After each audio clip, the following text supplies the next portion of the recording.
común de amputaciones en todo el mundo. Es la causa de mayor discapacidad, es quizás la complicación más temida y creo que yo la más conocida por la gente en general. Si hablamos de pie diabético, quiero que sepan dos cosas. El pie diabético puede ser o neuropático o isquémico, viendo la causa del inconveniente. Es decir, hay una neuropatía diabética, que esto es lo más común, hay una neuropatía diabética que lleva a la infección del pie, o un problema isquémico que puede llevar a la infección del pie también. Cualquiera de los dos, pero el más común es el neuropático. El más catastrófico es el isquémico. Como neuropático algo puede hacer, felizmente el neuropático es el más común. Es lo que ocurre, y atentos con esta lámina. La neuropatía diabética va a generar movilidad articular limitada cuando es una neuropatía motora, lo cual va a generar una postura anormal del pie. El pie tiene una postura normal, pero si es una neuropatía, la postura del pie va a ser anormal, y al ser la postura del pie anormal, esto puede generar al mismo tiempo problemas ortopédicos. Puede generar, por ejemplo, lo que se llama la artropatía de Charcot, es decir, existe una neuropatía a nivel de los nervios propioceptivos, a nivel de articulación, lo cual genera postura normal del pie. Este de por sí ya es una catástrofe. Puede haber una lesión sensitiva del pie de tal forma que el pie deja de sentir dolor o deja de sentir sensaciones propioceptivas. Ustedes saben que son sensaciones propioceptivas. Puede haber cortocircuitos arteriovenosos. Existe de por sí ya una patología microcirculatoria que hace que a nivel del pie, donde la circulación casi siempre es terminal, existe una menor nutrición tisular y por lo tanto una mayor tendencia a la isquemia. Mucho más cuando hay una patología macrovascular, es decir, cuando hay hipertensión, diabetes o dislipidemia con aterosclerosis. En esos casos la circulación del pie va a estar venida menos y por lo tanto va a haber isquemia. Entonces, si yo tengo neuropatía e isquemia, ojo, isquemia que casi siempre hay. Aquí no estoy hablando del pie diabético isquémico. Ese es otro capítulo que ahora van a ver. Cuando aumenta la presión en ciertas zonas del pie, en zonas anormales, justamente por estos cambios a nivel neuropático, pues va a haber la formación de callos. El callo, como el paciente no lo siente, el callo sigue siendo sometido a presión y aparece una úlcera. Junto con la isquemia, la úlcera con facilidad se puede infectar. Mucho más teniendo en cuenta que la diabetes es una enfermedad inmunosupresora. Les repito que cuando hay hiperglicemia, la fagocitosis se ve afectada, la quimiotaxis se ve afectada. Entonces, bajo esas circunstancias, una úlcera tiende a ser permanente y tiende a infectarse, que es quizás el principal problema del pie diabético. Si el pie diabético no se infectara, chicos, no habría ningún inconveniente. El problema es que se infecta, y cuando se infecta las consecuencias pueden ser muy espantosas. Entonces, ¿qué es un pie diabético? El pie diabético es una lesión del pie que tiene origen en una neuropatía, o si quieres, algún problema vascular secundario a la diabetes, secundario a la hiperglicemia. Tanto la neuropatía como el problema vascular pueden coexistir, y muchas veces al coexistir no aparece la neuropatía, aparece la isquemia sin infarto, isquemia, pero a veces un desencadenante es el que lleva a que aparezca la úlcera o la herida. Entonces, en el pie diabético tenemos úlceras, puede haber gangrena, puede haber artropatía de Charcot, puede haber edema neuropático, todo esto a consecuencia de neuropatía diabética o problemas vasculares secundarios a la diabetes. Si yo me disparo una bala y me disparo al pie y me hago una herida, o me pisa el carro y me hace una herida, ¿eso es pie diabético? No es pie diabético, porque el origen de la lesión tiene que estar en la neuropatía. No es cualquier herida en el pie. Tiene que estar sujeta a la neuropatía. Ahí hablamos de pie diabético, ¿no? Pie diabético neuropático o pie diabético isquémico. Entonces, considerando que la neuropatía diabética es quizás la principal causa de lesiones en el pie, hay que estar evaluando el pie en un paciente diabético con cierta frecuencia, ¿ya? Buscando qué cosa, la neuropatía periférica, que en el pie tiene muchas complicaciones. De hecho, cuando aparece una neuropatía en el pie, hay un riesgo muy incrementado de ulceración. Vean, el riesgo puede ser hasta 18 veces. Y cuando aparece la ulceración, hay un riesgo 15 veces mayor que sujetos sin neuropatía de sufrir amputación. ¿Ya? De sufrir amputación. Entonces vean de qué estamos hablando. Recuerden, nunca, a ver, si sumamos todas las amputaciones que han habido en todas las guerras de la humanidad, no le ganan al pie diabético. Ven la magnitud del problema. Vean esta foto, por ejemplo. Acá yo no veo ninguna herida o solución de continuidad. No se ve. Pero lo que sí se ve son los callos. ¿Qué cosa es un callo? Un callo es una zona de presión constante, presión constante, presión constante, en unas zonas que normalmente no reciben presión, por ejemplo el dorso del pie, y en esas zonas, al sufrir presión constante, pues desarrollan el callo. Si ustedes han visto sus callos, los que tienen ustedes, todos tenemos callos, por ejemplo, en la planta, en el talón, eso es algo normal porque son zonas de presión. En esas zonas del callo, donde se encuentra el callo, la piel es mucho más reseca. Con facilidad se puede cuartear y puede aparecer una herida. Mucho más si este callo sigue siendo sometido a presión. Es el caso de este pie, por ejemplo, donde ya estarán adivinando, la causa de estos callos es un calzado que está apretando. Aprieta acá, aprieta acá, aprieta acá, aprieta acá, acá, prácticamente en todo lugar. ¿Y por qué le está apretando? Bueno, porque el calzado es más pequeño, pero ¿por qué el paciente se deja apretar? Porque no lo siente. Esa es la causa de la neuropatía. No siente, pierde la sensibilidad dolorosa del pie. Entonces, al perder esa sensibilidad, el paciente se sigue colocando en el mismo calzado que le está haciendo daño, y a la larga, estos callos se van a transformar en úlceras que se llaman ojos de pollo. Estos ojos de pollo aparecen justamente en el centro de los callos, y al aparecer este ojo de pollo, como el paciente sigue sin sentir dolor, el paciente sigue usando el mismo calzado, el paciente sigue teniendo la presión sobre esas zonas, ¿y qué pasará con esa herida? Nunca va a cerrar. Se va a infectar, pero sobre todo nunca va a cerrar. De ahí viene ese término que mucha gente dice, las heridas en diabetes no cierran. Esa es una mentira. Esa es una mentira. Eso es también que lo crea cualquier persona, pero no ustedes, no los médicos. Las heridas en diabetes cierran mal. Cierran normal. Si no, no se pediría a una persona con diabetes. Cierran normal. Lo que sucede es que sujetos con diabetes que hacen estos callos y luego úlceras, las úlceras, como no duelen, repito, como no duelen, siguen siendo sometidas las úlceras a presión. Sigue la presión, sigue la presión, sigue la presión, y si la herida está bajo presión, nunca va a cerrar. Igual pasa con las escalas del decúbito. Gente que está postrada crónicamente, si no la cambias de posición, aparece una herida en la espalda, y esta herida en la espalda, la única forma que se cubre no es curándola con un poquito de agua, jabón, qué sé yo, qué solución, y mantenga al paciente en la misma posición. La única forma en que estas úlceras se curan, ustedes ya lo saben, es cambiando de posición al paciente para descargar la herida, para que deje de estar sometida a presión. Entonces va a cerrar. Vean lo que significa entonces el pie, el pie diabético. A ver, este es bien interesante. Yo quiero que vean esta lámina que es bien interesante, porque pueden entender ciertas mecanismos fisiopatológicos. Ven esta foto B. Acá en la foto B, a ver, un momento.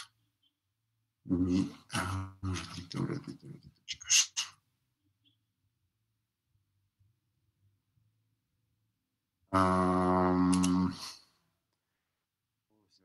Quiero ver si me están, si no me vota, porque está que me vota cada rato. A ver, ya. Vean esta herida, esta lesión que aparece acá en B. Mireia, cualquier problema con el internet, me das una llamada, ¿ya? Está bien, doctor. Mi internet está fallando, ¿ya? Debe ser porque no pago, debe ser por eso. A ver, mejor lo vamos a colocar acá para que lo puedan ver mejor. Vean esta herida. Vean esta herida. Vean este pie, mejor dicho. Vean esa deformidad. Una deformidad en garra. ¿Ah? Ven esa deformidad. La deformidad genera nuevos puntos de presión. ¿Y dónde estarán esos puntos de presión? Justamente en las zonas más altas de estos dedos en garra. Y vean cómo que ya se formó una úlcera, y acá se está formando otra úlcera, y acá pronto habrá una úlcera. Acá ya hay una herida, comparado con esta imagen donde no hay heridas, no hay heridas, es un pie diabético esto grado cero, hay lesiones que predisponen a las heridas, pero no hay heridas. Acá ya aparece una herida. ¿Mm? Vean entonces cómo la neuropatía motora que genera estos cambios posturales en el pie puede generar nuevas zonas de presión. Número dos, cuando caminamos, normalmente la presión se distribuye por toda la planta en una forma más o menos constante y periódica, es decir, en cada eh, fase de la caminata hay ciertas zonas que se presionan y otras no. Ven acá, cuando se pierde la sensación propioceptiva, puedo cargar el peso de todo el cuerpo en una zona específica del pie, en este caso, en el pulpejo del primer dedo. Y como el paciente no siente, esa es la parte más importante, el paciente sigue pisando la misma zona. Y eso nunca va a ser, acá tampoco le duele, se sigue colgando el mismo calzado u otro calzado, pero que genera la misma presión. La herida no se va a cerrar. Puesto que es bien, bien, bien interesante. Yo he tenido varios pacientes que están caminando en una construcción, pisan el clavo y no lo sienten. El clavo se metió en el zapato y el paciente que pisa y pisa, pisa y pisa el clavo durante todo el día. Y el paciente se da cuenta en la noche, si es que se le visa la media, se da cuenta en la noche que la media saca un poco de sangre. Pasan 2, 3 días y la infección aparece. Vean entonces lo que puede generar la neuropatía diabética. ¿Ah? Vean lo que puede generar la neuropatía diabética. Esto yo he visto en muchos pacientes. Están caminando con un calzado que puede ser muy fuerte, depende del clavo, pisan el clavo y no sienten el clavo. Y no sienten el clavo. Ustedes sabrán que el clavo antes de pisar nadie lo esteriliza, es un clavo que está totalmente contaminado, cochino. El pie también se encuentra cochino justamente porque se encuentra así hermético. Es una de las zonas más o menos limpias que tenemos por ese olor que tiene al final del día. ¿Ah? Y aparece una herida que encima no la sientes, eso es una vaina. Yo sé que todos ustedes pisan un clavo de cualquier tamaño y automáticamente se están sacando el zapato, la media y están poniéndose a curar el pie. El paciente no lo hace. Encima con la hiperglicemia que va a generar mayor riesgo de infección, encima con la isquemia, pues el problema va a ser mucho más grande, va a ser extremadamente problemático. Yo les pregunto a ustedes, por ejemplo, ¿cuántos pasos pueden dar con una piedra en el zapato del tamaño de una pimienta sin darse cuenta? Ni uno, ni uno. Un diabético puede caminar con neuropatía diabética, puede caminar con esa piedra en el zapato todo el día y no se da cuenta. Siente el pie adormecido. Ustedes han sentido seguramente alguna vez cuando están sentados en una posición incómoda, en el baño, en una banca, qué sé yo, y sienten cómo el pie, todo el miembro se adormece y casi no lo sienten. Ya, eso es lo que siente un paciente con diabetes y neuropatía en el pie todos los días. Que es extremadamente importante poder eh, proteger ese pie. ¿Ah? Punzas y no hay infección acá porque la punzada es reciente, tú te puedes curar inmediatamente, no va a haber inconvenientes. Pero si no la sientes, otra infección va a aparecer. Las heridas en el pie diabético tienen varias clasificaciones, yo le voy a hacer hincapié básicamente en dos que me parecen a mí las más didácticas y las más fáciles de poderlas aplicar.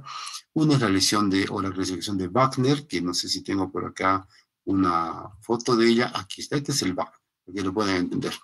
Wagner grado cero es un pie que tiene riesgo, es un pie que está con posiciones anormales, es un pie que tiene callos, es un pie que tiene pobre circulación, lo que quiera, pero es un pie que no tiene herida, no tiene herida, ¿ya?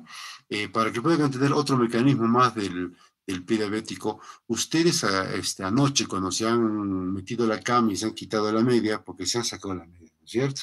Al sacarse la media y el calzado lo han visto que el pie está un poco húmedo. Ese es un mecanismo de defensa, esa mayor hidratación del pie, justamente para que la piel del pie no se cuartee. El pie es una zona especial porque soporta toda la presión de nuestro peso y encima está rodeada por un calzado que es rígido, generalmente, o semirrígido. Imagínense ustedes que pierden esa capacidad de lubricar el pie. de hidratar el pie. ¿Qué pasa con la piel del pie? Se cuartea porque se seca.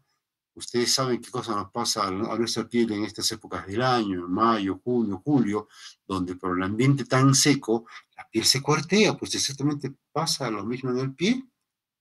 Luego viene el Wagner 1, donde hablamos de una úlcera que es superficial, que solamente afecta a la piel y que habitualmente no se encuentra infectada. El Wagner 2 ya hablamos de una úlcera que es más profunda, que es más, que tiene más profundidad y que ya puede estar afectando celular subcutáneo. Ustedes, como bien saben en anatomía, en el pie, la distancia entre la piel y los tendones o la piel y el hueso es una distancia muy pequeña, entonces la herida puede ser no tan profunda y ya estar afectando estructuras que son importantes. En el Wagner 3, lo que ya existe es un absceso con compromiso óseo. La herida es mucho más profunda, ya llegó al hueso. Mira, cuando yo digo mucho más profundo, uno se imagina que es una gran profundidad, ¿no? Recuerden que en el pie el hueso está ahí nomás. Entonces, la herida ya empieza a adquirir cierto grado de profundidad, pequeño pero suficiente para agarrar hueso y a generar osteomielitis.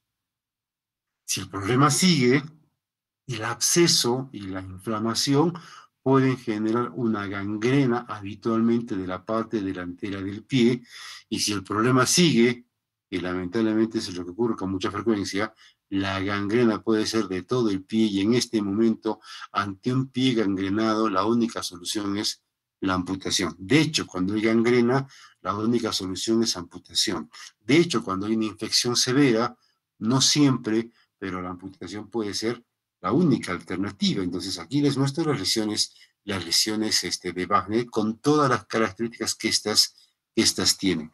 Donde no hay que llegar, pues es a veces al Wagner 3. Nosotros deberíamos encontrar al paciente acá, sin ninguna lesión, y empezar a proteger ese pie. Ustedes ya estarán sabiendo que la mejor manera de tratar la neuropatía es tener glucosa normal, pero muchas veces el paciente ya viene con neuropatía a la primera consulta.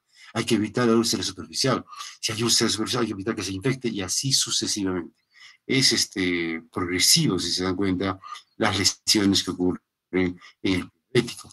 Otra clasificación es esta, la clasificación de Texas, que me da más información que la clasificación de Wagner, aunque no me indica mucho sobre la extensión de la lesión. En la clasificación de Texas tenemos dos datos, uno es un número, uno es una letra. El número me indica la profundidad de la úlcera. Uno es superficial, dos es una úlcera que ha alcanzado grasa o músculo, tres es una úlcera que ha alcanzado tendones o hueso. A, ahora vamos a las letras. A es una herida que no esté infectada y no tiene isquemia. B es una herida que no tiene isquemia, pero sí se encuentra infectada. Imaginar entonces un 3B es una herida infectada que ha llegado hasta tendones o hueso. ¿Mm?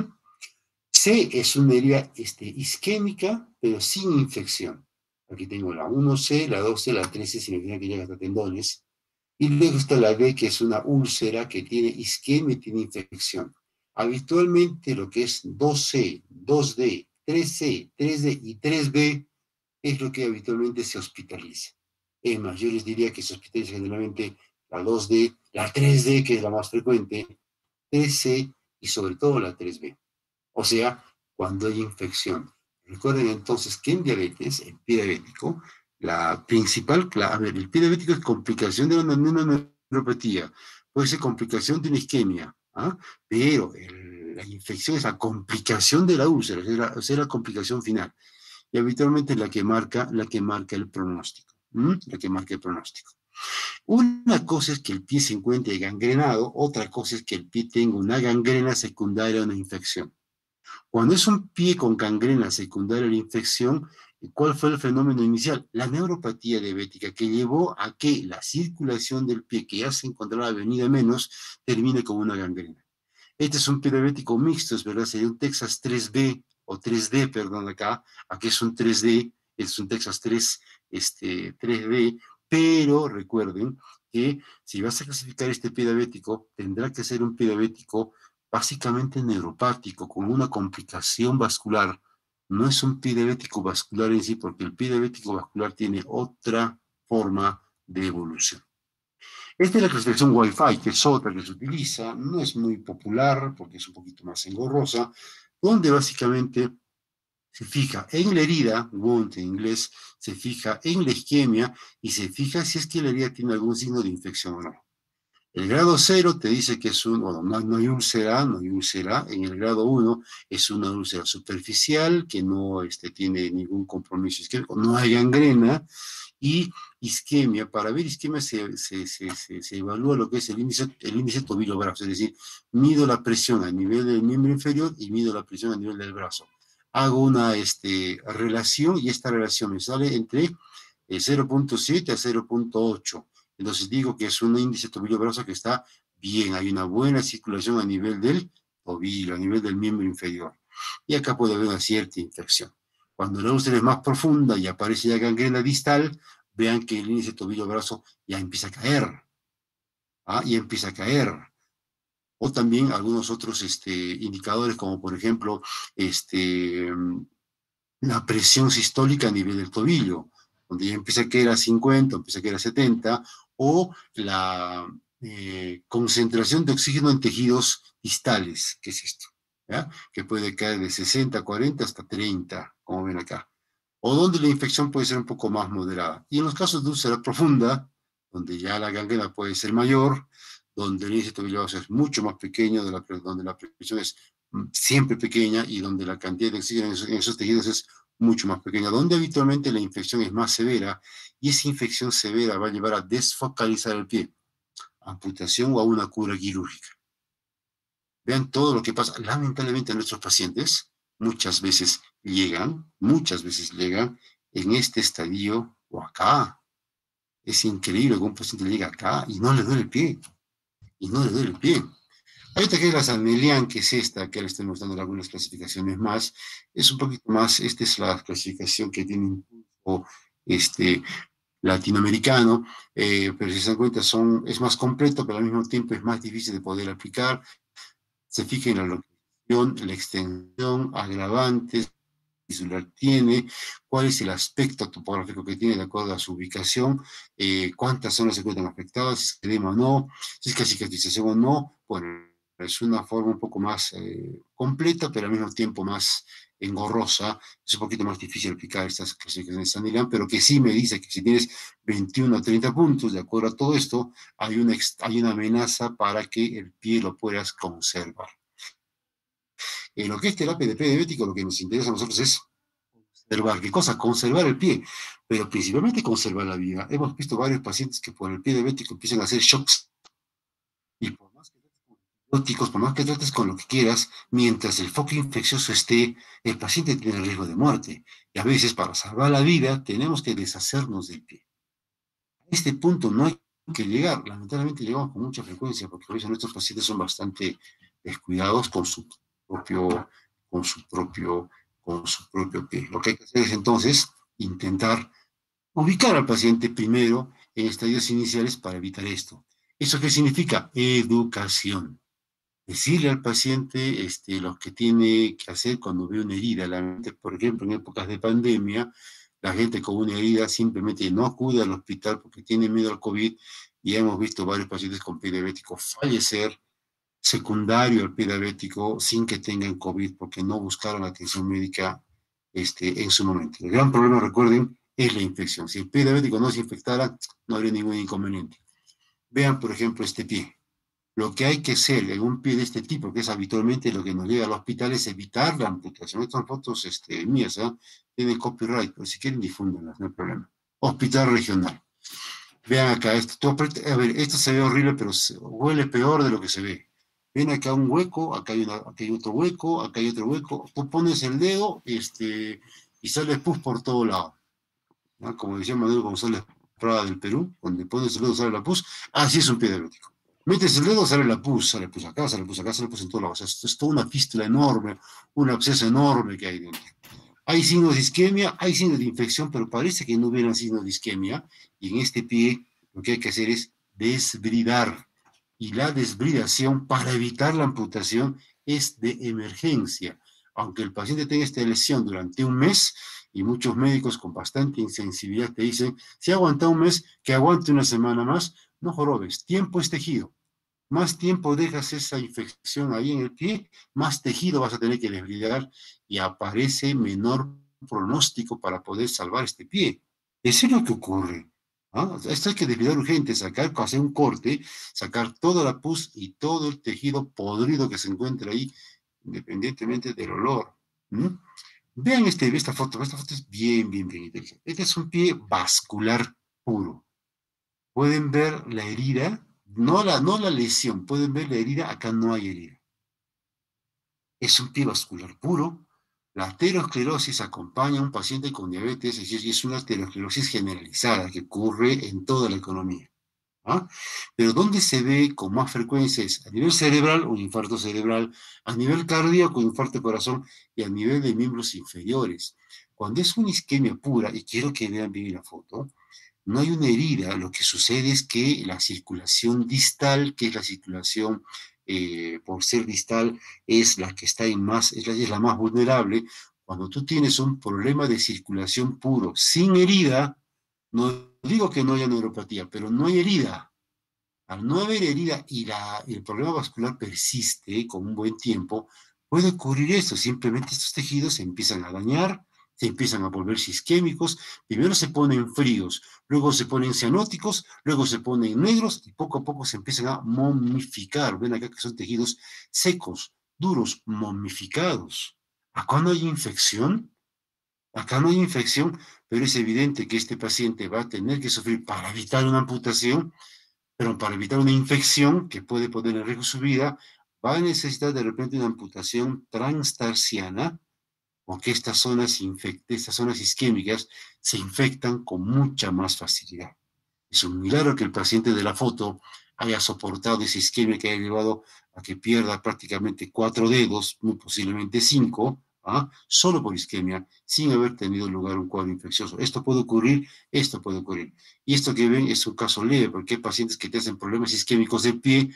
A los chicos del primer grupo de rotación les mostré una foto que te hacen problemas isquémicos del pie de la rodilla para abajo o del tobillo para abajo, y donde la amputación mayor es inminente, es simplemente cuestión de programarlo porque hay la indicación y hay que amputar más. Dense cuenta cuándo es un pie diabético vascular como este, cuándo es un pie diabético neuropático que se complica con un cuadro vascular. Una es una cosa y la otra es vascular puro. Neuropático con complicación vascular es una cosa, vascular puro es esto que ven, es otra cosa. O acá, vean, 2 dedos momificados. 2 dedos momificados. ¿Ah? Ven ustedes cómo este pie, ¿ah? Se encuentra esta zona aquí, se ve medio rojito. Ustedes ponen la mano y el pie está frío. Y el pie está frío. ¿Mm? Esto empezó con una cianosis, como ven un poquito acá, empieza así, y esto después termina en lo que está terminando. Si esto tú lo dejas, a veces este dedo momificado se cae solo. Eso también puede pasar, se cae solo. A veces la amputación es un poquito complicada porque si tú haces la amputación solamente en esta zona, la herida que queda después de la amputación es una herida que no tiene una buena circulación, por lo tanto no pega. Ahí viene un gran inconveniente, no pega. Comparen ese pie con el otro pie. Comparen ese pie con el otro pie. Este es un paciente que tiene, por ejemplo, un pie quinovaro, que con esta parte del pie es con la cual él caminaba, y obviamente aparece una úlcera toda horrible, toda espantosa, pero una buena desbridación en su momento hace que esta herida pueda recuperarse, ¿no? Esto es desbridación urgente. Ya les digo, tiempo es tejido, un pie diabético es una emergencia médica. Lamentablemente muchos de los traumatólogos, que son los que se encargan de estas curas, no lo entienden, no lo entienden. Esto es más, ¿cómo les puedo explicar? Esto es más urgente que una fractura de cadera, por supuesto. ¿Mm? Vean este pie, por ejemplo. Este pobre hombre pisó no sé qué parte en la planta, aparece la gangrena, aparece, perdón, la infección secundaria a la neuropatía por haber pisado el clavo sin darse cuenta y sin haberlo sentido, y vean cómo la infección genera flogosis, la flogosis genera hinchazón, la hinchazón genera oclusión de ciertos vasos, como ven acá. Segundo, tercer y cuarto dedo ya están con necrosis, ya están con necrosis. Estos dedos ya fueron, estos desaparecieron. Este paciente, por ejemplo, se va a beneficiar mucho con una desviación amplia, amputación de estos 3 dedos, De repente dejar estos dos, o de repente una amputación transtarsiana. Ya, cuando hablamos de amputación en un pie diabético, lo que queremos evitar, si es que hay que amputar, es evitar amputar el talón. Si la amputación es distal al talón, hablamos de una amputación menor. Y si el talón persiste en el pie, bueno, el paciente va a poder caminar. Pero si la amputación se encuentra por arriba del talón, el paciente no va a caminar, tienes una persona con discapacidad y que le va a ser muy complicado poder rehacer su vida. Por eso lo importante de actuar en estos pacientes a la brevedad posible, apenas tengas al paciente en la emergencia. Lo que ocurre en estos casos es lo que ven ahí, es un síndrome compartimental. La inflamación ha generado bloqueo de la circulación en ciertas zonas del pie. No es un problema vascular puro, no es un problema vascular original, es un problema neuropático con infección que generó la inflamación que llevó al síndrome compartimental. Es un pie diabético mixto, neuropático vascular, pero la lesión inicial fue neuropática. No se confundan eso con este pie que es netamente vascular. Por favor, son cosas diferentes. Este es, por ejemplo, un 3C, mientras que este es un 3D. Si hablamos de Wagner. Muy interesante, para que puedan entender qué pasa con los pies durante una diabetes. Esta es una arteriografía que muestra, vean, lo tortuoso, ¿quién llama a estas horas, Dios mío? Lo tortuoso de la circulación por las placas de aterosclerosis que están rodeando el pie. Vean lo tortuoso, ¿ah? Vean los stop, zonas donde ya hay compromiso vascular severo. Acá, aquí yo veo otro, aquí se ve otro, por acá hay otro. Esta es la arteriografía de un paciente común y corriente que no tiene heridas en el pie. Dense cuenta entonces cómo un paciente con aterosclerosis ya puede tener compromiso vascular. De hecho, lo tiene. Si esto ocurre en el pie, ¿cómo estará su corazón? ¿Cómo está su cerebro? ¿Se dan cuenta? La aterosclerosis acompaña a cualquier paciente diabético. Vean esta foto que es bien interesante. Este es un pie donde la textura del tejido, no el hueso, el tejido se ve así, como ven acá, pero aparecen estos puntos claros, estos puntos, mejor dicho, oscuros, que indican aire. ¿Qué significa esto? Este es un pie diabético, está teniendo una gangrena gaseosa. Hay gangrena gaseosa, acá hay aire metido en los tejidos. Este es un signo de mal pronóstico. Puede haber acá una infección por gérmenes anaerobios, lo que pone automáticamente en riesgo la vida del paciente. ¿Mm? Estos casos hay que desvidar urgente para tratar de salvar el pie, o a veces desvidar y amputar el pie para tratar de salvar la vida. Vean a lo que llegamos entonces. Bueno, a ver, vea por ejemplo, si un paciente viene a la emergencia con una glucosa de 300 o 400, ¿ah? Y en el examen físico le encuentran una lesión de 1 centímetro, es un Texas 2D, ¿ah? ¿Podría esta lesión dificultar el manejo de la glucosa, pese a darle una terapia adecuada con insulina y todas las medidas generales? Claro que sí. Yo busco esta glucosa en un paciente hospitalizado, 140 de 180. Lamentablemente con esta glucosa, que es la que yo busco en un paciente hospitalizado, muchas veces es la glucosa que me exige el anestesiólogo para que el paciente pueda ingresar a sala de operaciones. Y si el paciente ingresa con esta glucosa a sala de operaciones y tú vas a amputar, vas a desbridar, vas a quitar el foco infeccioso, al quitar el foco infeccioso la glucosa va a bajar, va a bajar, va a bajar. Entonces, puede haber una complicación con una cetoacidosis por el pie diabético.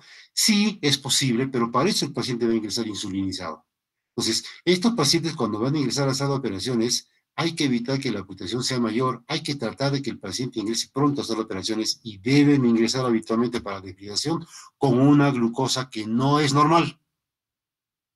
180, 200, porque recuerden que la glucosa va a caer en el postoperatorio. ¿Ya? Antes de ver estas imágenes que les voy a mostrar que indican cómo prevenir el pie diabético para los pacientes, la pregunta sería, ¿cómo trato un pie diabético en este tipo de pacientes? ¿Cómo los trato? ¿Mm? ¿Cómo se trata? Número uno, si el paciente me llega acá, hay que desbridar urgente, hay que darle antibióticos, por supuesto, y seguramente hay que darle antibióticos antes de que ingrese a las operaciones. ¿Qué antibióticos se utilizan? Lamentablemente acá la Florex mixta, y habitualmente hay que usar más de un antibiótico que tengan más de pero aunque tengan diferentes mecanismos de acción, aunque tengan el mismo espectro. A mí no me gusta escuchar cuando escucho a un internista pasando visita, no es una de las cosas que a mí no me gustan, es que me diga, dale tal antibiótico. No, ya no le doy porque con este otro que le estoy dando, estoy cubriendo ese germen. Ustedes habrán escuchado bastante eso en las visitas médicas. Dale tal antibiótico. No, no le doy porque con este otro antibiótico que le estoy dando, ya estoy cubriendo. Así te dicen a veces los internistas en la visita, ya estás cubriendo ya. En pie diabético eso es una barbaridad. Igual que en diabetes, pero igual que en tuberculosis, que utilizo para un germen, utilizo 4 fármacos diferentes. ¿Por qué son 4 fármacos diferentes? Si tienen el mismo espectro, por evitar la resistencia bacteriana. Igual ocurre en pie diabético. Hay que usar 2 y a veces 3 antibióticos con mecanismos de acción diferentes para atacar a germen por diferentes lugares, aunque tengan el mismo espectro. Recuerde que es polimicrobiano.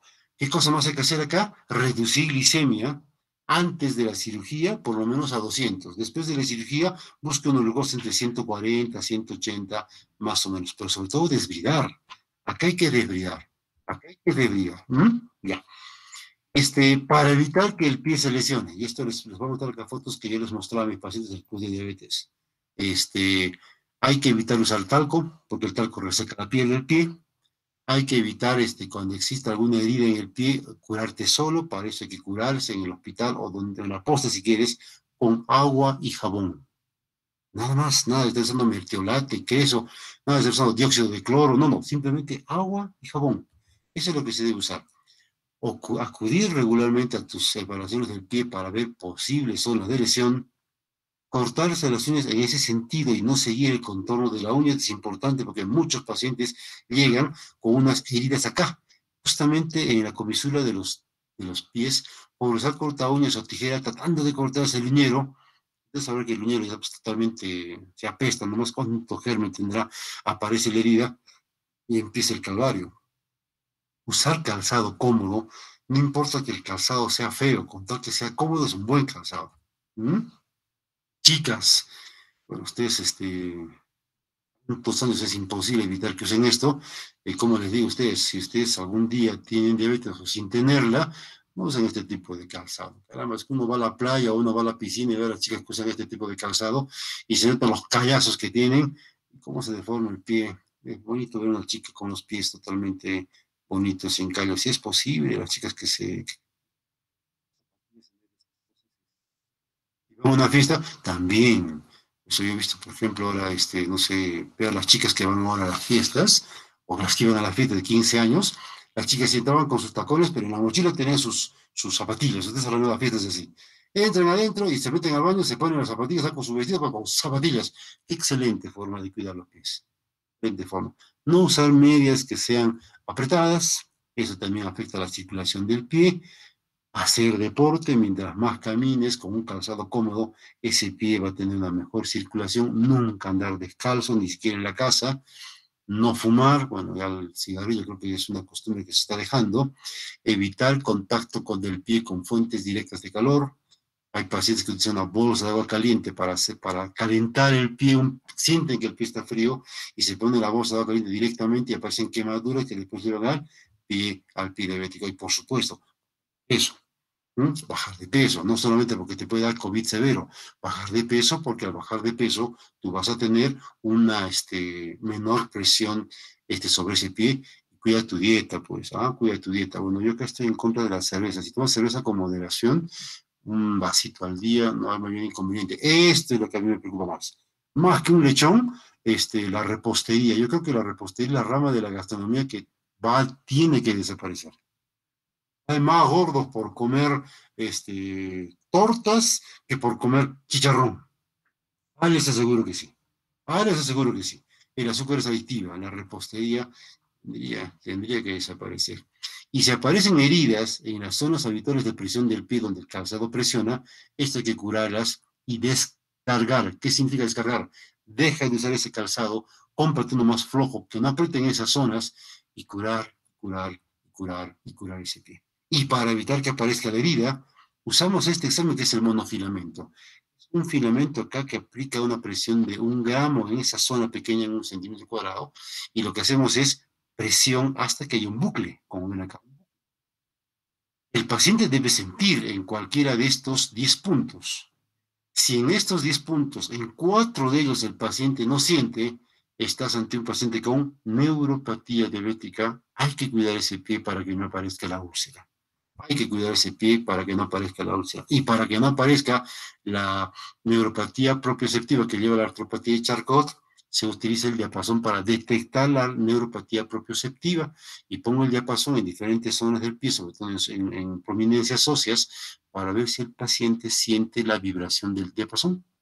De una forma que tenemos que evaluar el pie, evaluaciones que ahora por la pandemia no estamos haciendo porque estas son evaluaciones que toman tiempo. Recuerden este gráfico. ¿Quién creen que tiene menos pie diabético? El paciente que tiene glucosa normal. El paciente que tiene glucosa normal. Hasta acá, chicos. ¿Alguna pregunta? ¿Queda claro lo que hemos conversado? ¿Están ahí? Sí, Se me doctor. fue el internet. Oh, sí están ahí. ¿Alguna pregunta, chicos? ¿Queda claro lo que hemos conversado? Si ustedes estuvieran haciendo rotación hospitalaria como siempre, verían, por lo menos llegaba al hospital un pie diabético Texas 2, Texas 1 al consultorio, una vez al día por lo menos. Y siempre teníamos un paciente con Texas 3D hospitalizado. Cuando un paciente con pie diabético llega al Texas 3D y sufre una amputación parcial, ¿ah? Habitualmente ellos, por si acaso, reciben los antibióticos, los 3 antibióticos, a veces es un mes, 2 meses de antibiótico terapia. No es una cosa de una semana como en cualquier otra infección. Acá reciben los antibióticos por más tiempo. Número dos, el cambio de antibióticos, a mí me molesta mucho, hay muchas cosas que me molestan de los médicos en general. A mí me molesta mucho que llegue un paciente a la emergencia y de frente, sin asco, sin el menor pudor posible, con mucho atrevimiento, de frente empiezan con vancomicina, meropenem. Ustedes habrán visto esa terapia. Mero banco, de frente, de arranque. Maldición, oye, ¿qué estamos haciendo? Estamos generando resistencia bacteriana a antibióticos que son buenos, pero que se utilizan en otra etapa de la infección. Y obviamente estos pacientes deben empezar, ¿qué? O sea, con una cefalosporina de segunda generación, con una clindamicina, por ahí ciprofloxacino, antibióticos que todavía que no son de última generación. Yo, se reserva estos antibióticos potentes si es que tu primera línea de antibióticos no ha tenido respuesta. Por eso hay una segunda línea, puede usar ceftazidima, puede utilizar levofloxacino, hay etapas, carbapenem, qué sé yo. Pero usar de frente Meroban en un paciente que ingresa es limitar mucho la terapia, pero los médicos nos estamos acostumbrando a eso y eso está mal. Siempre esa bendita idea de usar lo nuevo, salió, ahí te va a salir no sé, imagínense que en el New England salga un artículo que dice que el dióxido de cloro sirve para pie diabético. Van a ver cómo van a empezar a usar dióxido de cloro hasta para resfríos. Así somos los médicos. Y eso, bueno, así son algunos médicos, no todos. Hay gente con mucho criterio para usar antibióticos, gente que me ha total respeto. ¿Alguna pregunta? Bueno, ya que no hay preguntas, vamos a hablar algo sobre, alguna pequeña cosita sobre terapia, ¿ya? Vamos a entrar, chicos, al último capítulo que es tratamiento de la diabetes mellitus. Y en la terapia de la diabetes mellitus yo quiero que ustedes entiendan una cosa. Estamos ante 4 tipos de diabetes que ustedes la conocen. De estos 4 tipos de diabetes, yo tengo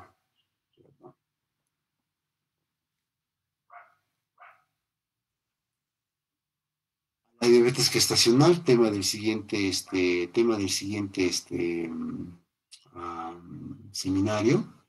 La diabetes gestacional siempre se trata con insulina. La diabetes secundaria, recuerden, diabetes por acromegalia, diabetes por pancreatitis, qué sé yo, excepto la diabetes MODY, siempre se tratan con insulina. La diabetes tipo 1 siempre se trata con insulina, pero la diabetes tipo 2, que es la diabetes más frecuente, que es la diabetes más prevalente, que es la diabetes que más vemos, se trata con insulina, pero también se puede tratar con antidiabéticos orales. también se puede tratar con antidiabéticos orales, ¿ya? Entonces, la pregunta surge simple. En un diabético tipo 2, ¿cuándo uso antidiabéticos orales y cuándo uso insulina? Eso es lo que ustedes quiero que aprendan. Pero antes de que aprendan eso, quiero que aprendan esto. La regla de los 100. Esto búsquenlo en Google, no lo van a encontrar porque todavía no lo subo.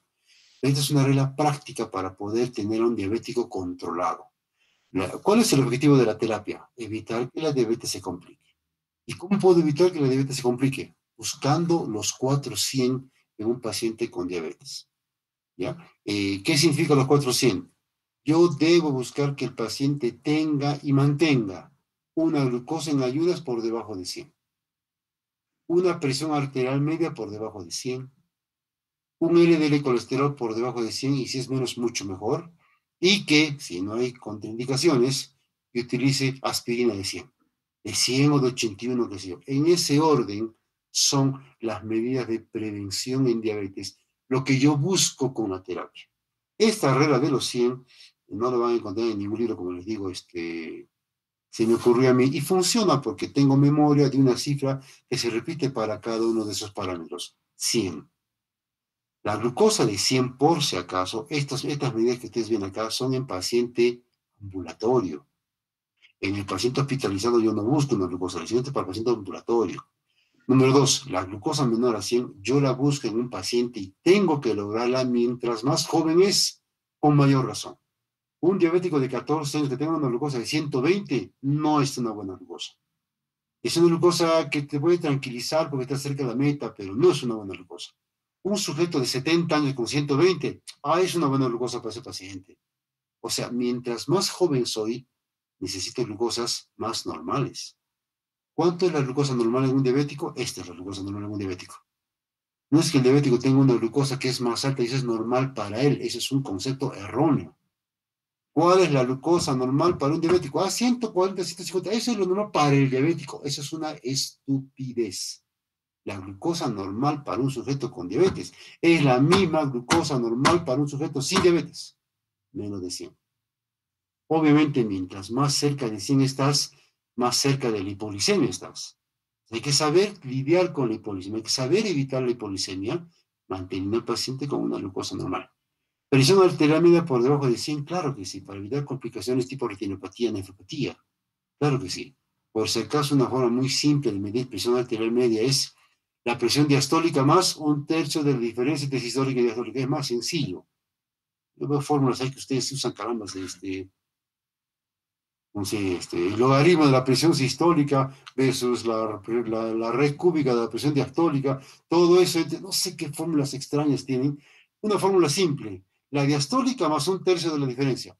Punto, chicos, es fácil esa fórmula. LDL colesterol, mientras más bajo, mejor. Esto de la aspirina debe ser lo más controversial. Hay muchos médicos que no les gusta la aspirina, dicen que han visto sangrados usando aspirina de 100.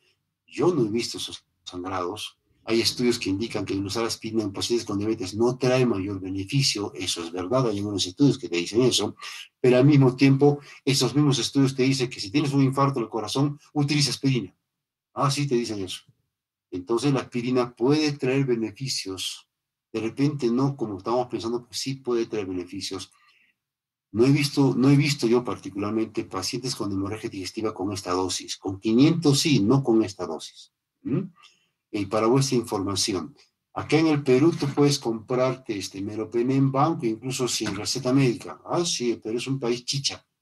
Pero vete tú no te digo Sudamérica, vete a países del primer mundo, vete tú también Sudamérica, vete tú a Colombia, pero para que me puedan entender un poquito mejor. Vete a Norteamérica, vete no sé, a Toronto, vete a Nueva York, vete a Chicago, vete a Detroit, vete a Barcelona, vete no sé, a Berlín, a Londres, a Marsella, qué sé yo, en cualquier ciudad del primer mundo, tú vas a una tienda, a un grifo, y puedes comprar aspirina de 100 sin receta médica. Sin receta médica.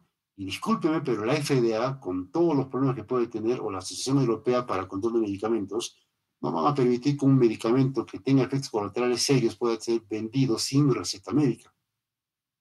Punto a favor. para la aspirina. Yo particularmente la uso, es más, yo la tomo también. La uso bastante. Chicos, creo que voy a dejarlo acá porque tengo que ir rápido al hospital esperando algunas preguntas vuestras. Preguntas. Antes que pregunte, permíteme continuar con esta lámina ya que la están viendo, pues importante. A ver, vean cómo es la terapia.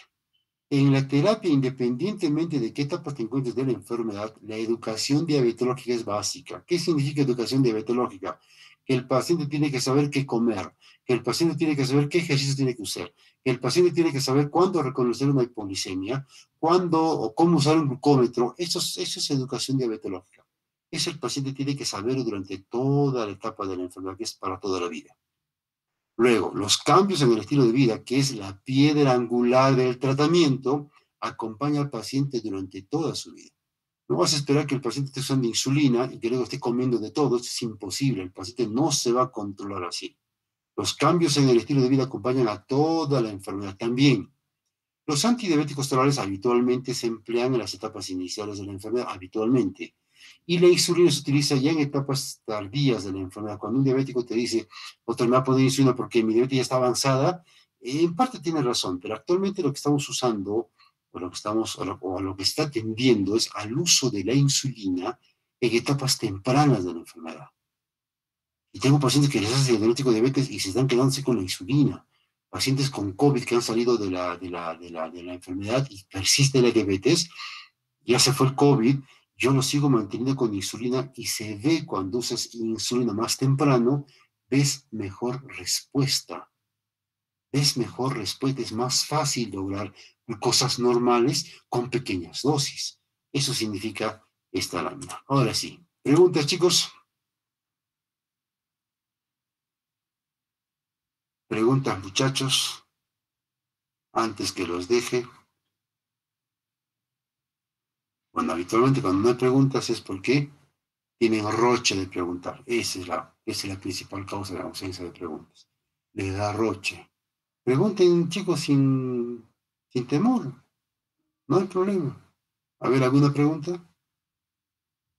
Ni así, ni con una charla motivacional ustedes me van a hacer alguna pregunta. Bueno, chicos, ya que no hay preguntas y no quieren preguntar, nos vemos el próximo viernes. Vamos a ver viernes que viene vamos a ver antidiabéticos orales. El miércoles que viene vamos a ver lo que es terapia insulínica.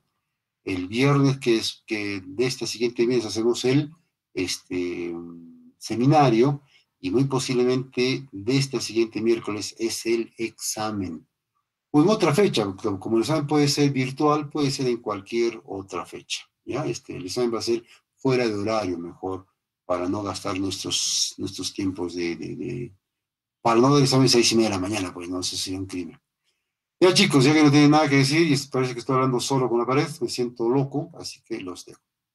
Con el grupo de rotación a las 8 de la noche. ¿Ya? Chao chicos, que les vaya bien.